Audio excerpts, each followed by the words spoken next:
What's going on, SixPackAbs.com? It's Thomas DeLauer, your lead nutritionist and intermittent fasting expert, and today I'm talking about how intermittent fasting throughout the holidays could just be the best way that you not only don't have the negative impact from those holiday meals, but actually continue to burn fat and get in amazing shape throughout the course of the holidays. Now, the reason that I wanted to do this video is because I've come across a couple of mainstream articles now. I'm not talking about just peer-reviewed stuff. I'm usually talking about all the scientific journals and all the scholarly articles that are out there. But this time, intermittent fasting is actually hitting the big time. NPR, Washington Post, all of these big media conglomerates are actually starting to say things about intermittent fasting in a very positive light. There was one particular article that I saw the other day that was put out by NPR. Now, NPR does a lot of kind of unbiased different things on health and, of course, all kinds of political topics.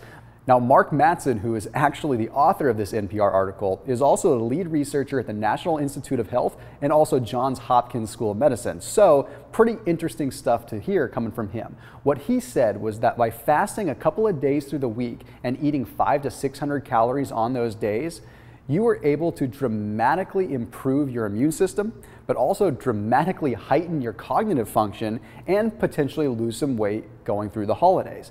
That's coming from NPR, so that's pretty darn awesome. Now, what does that have to do with the holidays and how can I relate that over to you? Well, basically what it's saying is that don't think about intermittent fasting on the day you're actually going to gorge yourself. Think about intermittent fasting at a broader scale. So let's say it's the week of Thanksgiving or the week of Christmas and you're about to dive into a bunch of food. Well, a couple of days during the course of that week, you might want to try intermittent fasting. Okay, that means fasting throughout the course of the day and then implementing your calories towards the end of the day in the fashion of about 500 to 700 calories. So still relatively low.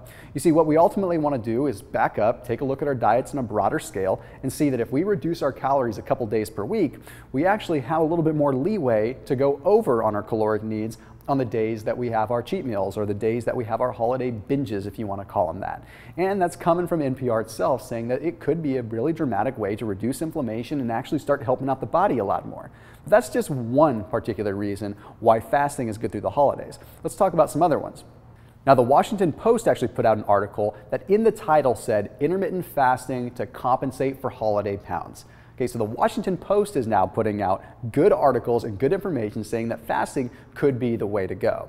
Now, this all came from a study that was published in the Journal of the Federation for American Societies for Experimental Biology. I know that's a mouthful, but what they were looking at was those that were intermittent fasting versus those that were not. Well, what they found is that those that intermittent fasted on average lost 9% of their overall body weight over the course of 6 months. Now, that's impressive, losing 9% of your body weight, but what's even more impressive, they had an 80% adherence rate, meaning 80% of the subjects that were going through an intermittent fasting style were able to adhere to the diet for 6 months or longer. What does that have to do with the holidays? Well, the holidays are really only a couple of months.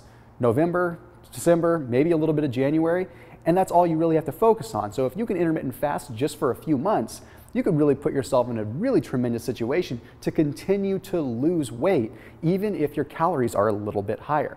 Okay, now let's talk about the next thing, travel. Travel is a big part of the holidays, plain and simple. We're traveling to go see family, we're jet setting all over the place, we're hitting the road, doing whatever we have to do to go make the holidays the holidays.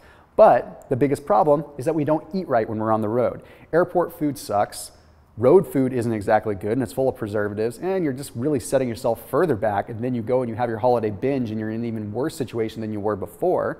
So what do? Well, you fast. Fasting is such a perfect lifestyle when you're traveling because you just abstain from eating. And then when you get to your destination, you're good to go. You just eat. So not only is it something that's going to be effective for helping you shed the unwanted body fat, but it's also putting you in a position to really be able to thrive and get the most out of your trip and continue to burn fat in the process. Now, lastly, let's talk about something that came out of Nottingham University. This is one that I thought was extremely interesting when it came down to fat loss in particular. What this study from Nottingham University found was that your body ends up using your stored body fat after about 12 hours of fasting. And then this study particularly looked at 12 hours all the way up to 72 hours. What they found is that after 12 hours, the proportion of energy that your body is getting from fat improves dramatically. And it improves every hour thereafter, all the way up to the point where your body is only using stored body fat as a source of fuel. So the longer the fast, the more fat burning that you get. So if you're going into the holidays and you really want to get a little bit more of an upper hand on the cheat meals that you're about to have, extend your fast a little bit longer. Nothing says that you have to do just a 16-hour fast or just a 12-hour fast or anything like that. You can go 12, 13, 14, 15, all the way up to 24, all the way up to 72 if you really wanted to, and just know that after about 12 or 13 hours, your body is exponentially burning more stored body fat. And this is being proven time and time again. And this Nottingham University study just really kind of summarized it all for us. So that's really what you have to start doing this holiday season. And I want to make sure that you look in the description below, because we do have the science-based six-pack program, which does lay out exactly how intermittent fasting works and the step-by-step process that you can go through to implement intermittent fasting in your lifestyle. But as always, I want to make sure that you're just keeping it locked in here on SixPackAbs.com so that I can bring you more information when it comes down to fasting and more information and lifestyle tips on how you can intertwine both fasting but also the right kind of science-based time under tension fitness to really get the body that you want and the life that you deserve. I'll see you in the next video.